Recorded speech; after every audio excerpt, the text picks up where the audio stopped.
पाकिस्तान सोबतच्या सिंधू कराराबाबत अमित शहांच्या घरी महत्त्वाची बैठक. जलशक्तीसह वरिष्ठ मंत्री उपस्थित. सिंधू करार रद्द केल्याचं भारतानं पाकिस्तानला अधिकृतपणे कळवलं.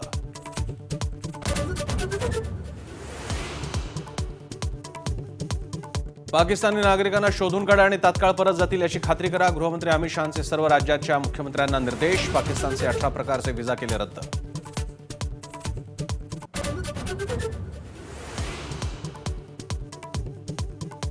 पहलगाम हल्ल्यातील संशयित दहशतवादी आसिफ शेख आणि आदिल गुरीचं घर केलं उद्ध्वस्त. आसिफ आणि आदिलच्या घराची झाडाझडती. संशयास्पद वस्तू सापडल्या.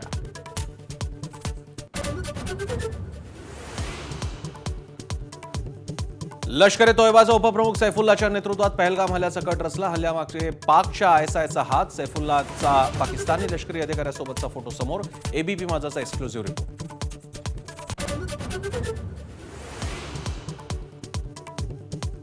भारतीय सैन्याच्या तिन्ही दलांना सज्ज राहण्याचे आदेश. सीमा भागात लष्कर आणि हवाई दलाचा सराव. घाबरलेल्या पाकिस्तानी सेना अधिकाऱ्यांनी कुटुंबियांना परदेशात पाठवलं.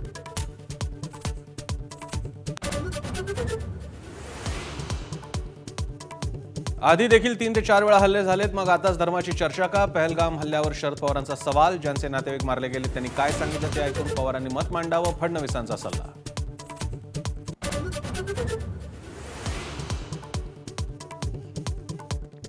लष्कर प्रमुख जनरल उपेंद्र द्विवेदींनी जम्मू आणि काश्मीरमध्ये घेतला परिस्थितीचा आढावा. पहलगामलाही जाण्याची शक्यता. तर राहुल गांधींनी श्रीनगरमध्ये जखमींची केली विचारपूस.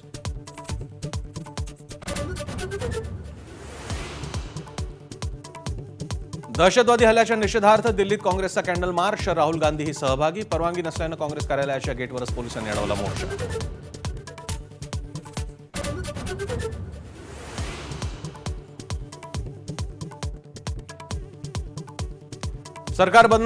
सावरकर बदनामी प्रकरणात राहुल गांधींना सुप्रीम कोर्टाचा दिलासा. पण बेजबाबदार विधानांवरून कडक इशारा. राहुल गांधींनी आता तरी सावरकरांबद्दल बोलणं बंद करावं. फडणवीसांचा घणाघात.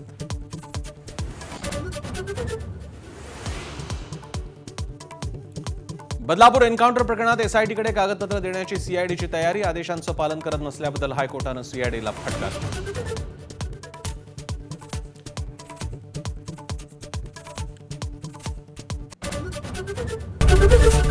एबीपी माझा, उघडा डोळे बघा नीट.